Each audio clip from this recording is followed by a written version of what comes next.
During Paul Weller's first visit to Boston in 10 years, I asked him how he felt about his first group, punk pioneers The Jam. I mean, at the time, all the punk bands were from London, but more than that, they were kind of from a certain circle of friends and people and like art school crowd. And we weren't anything to do with that at all. You know, we were just from the suburbs and almost country, not country boys, but kind of in between. Where I come from, Woking, is real in between, you know. So it's like half town and half country. I mean, I liked what they were doing, and I was well into especially what the Clash and the Pistols were doing, you know. And they were a great influence on me at that time as well. But we were never really part of it because we were never accepted by them as such, which in retrospect was probably a good thing, you know, because I don't like kind of cliques anyway that much. Well, I mean, I suppose also because with the Jam we had more, because we were so heavily influenced by all that 60s stuff, but especially like The Who and Pete, obviously. And because, you know, the Clash's thing was no Elvis, Beatles or Rolling Stones, which is just really more rhetoric anyway, because, you know, Clash wanted to be the Stones as much as we wanted to be The Who, you know. But I guess because we had a certain kind of reverence for that 60s stuff, you know, we were kind of sort of shunned a little bit by the media. Like old diaries maybe, you know, where I can look back and almost record how I felt at the time, you know. I mean, don't forget there's also a certain percentage of songs which are just songs, you know. They're not always written about personal experience or straight from the heart. I mean, some of them have, you know, I do write a song as well, I just sit down and write the thing. But generally I would say, yeah, they kind of sort of, for me, measure out my path, yeah, you know, along the way. Well, now you know. I'm Ty for WFNX.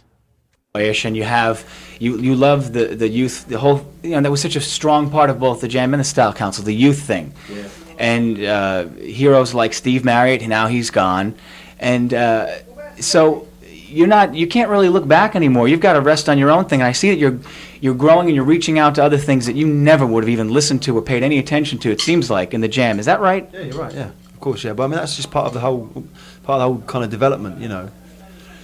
That you hear one thing, you know, you get turned on to one bit of music or one artist, and that leads on to someone else, and then that leads on to this or that. And I feel in the last sort of 4 years or so, 3-4 years or so, I've dropped a lot of my kind of real blinkered look at music, and just got with music with, you know, and my only criterion these days is just whatever's good, and I try and listen out for good songs and good singers, good players, and not so much attitude, you know.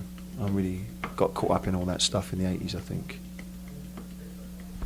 Must have been weird for you to be so loved by the press, and then, God, they turned on you like dogs.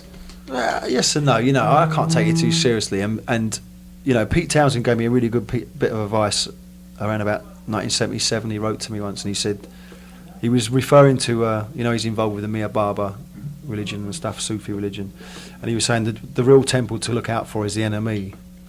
You know, which was a bit cryptic, but I kind of know what he means, you know, because it's easy to get caught up in it. And when they do love you, and when they're banging you on their front cover every other month, like they do with Morrissey at the moment, you know, whoever's hot, that you get caught up in it, and you can end up sort of, even though you might not necessarily believe your own press, but you can kind of believe in the power of it, but too much as well. And it ain't got nothing to do with music at the end of the day, not in England anyway. It's different in the States. You have a different approach to music journalism. In England, with the music papers themselves, they don't write about music. It's only about attitude or what shoes you're wearing or what hairstyle you got that week. And, you know, I think I got caught up in that. You know, I was only young anyway, so. And it's easy to get caught up in. But to me, that's all bullshit. And it's only the music that matters at the end of the day, you know. You said Morrissey's hot at the moment. Did you hear or did you know that he was covering That's Entertainment, and how'd you feel about it? Yeah, I heard it, yeah.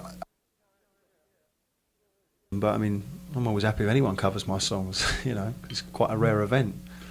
But I didn't particularly like it. It put you in a context. It seemed like a perfect fitting early 80s tune, because that was covered by a group called Wonder Stuff. They'd done that was in a, it doesn't matter, it's too long a story, but anyway, it came from a poem anyway. Somebody that was it's a label mate of yours, and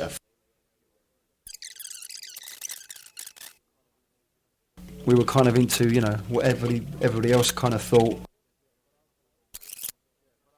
True. Sometimes, yeah, but I also used to quite like that as well. There was a kind of perverse sense of enjoyment out of all that stuff in the Style Council.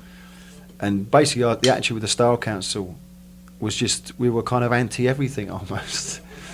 And we were kind of into, you know, what everybody else kind of thought or wanted, we would try and go against, which looking back was pretty childish really, but you know, that's just how we felt at the time. So Seems to me that the Jam and the Style Council broke up in very different ways. The Jam, you're at the top of your game and you say, we're playing 3 Christmas concerts and then we're calling it a day. Style Council, on the other hand, almost faded out to grey instead of just going boom. yeah, well, yeah, we fizzled out. I mean, the lack of interest was kind of started around about 85, I guess. From then onwards, it was kind of like a downhill, you know, whatever the expression is. And I don't think anyone particularly noticed when we split up. Really, just kind of fizzled out, you know. But it was our own fault as well, I guess, because you know we got incredibly lazy, but we also got distracted as well, just by growing up, just by having kids and getting married and stuff, you know.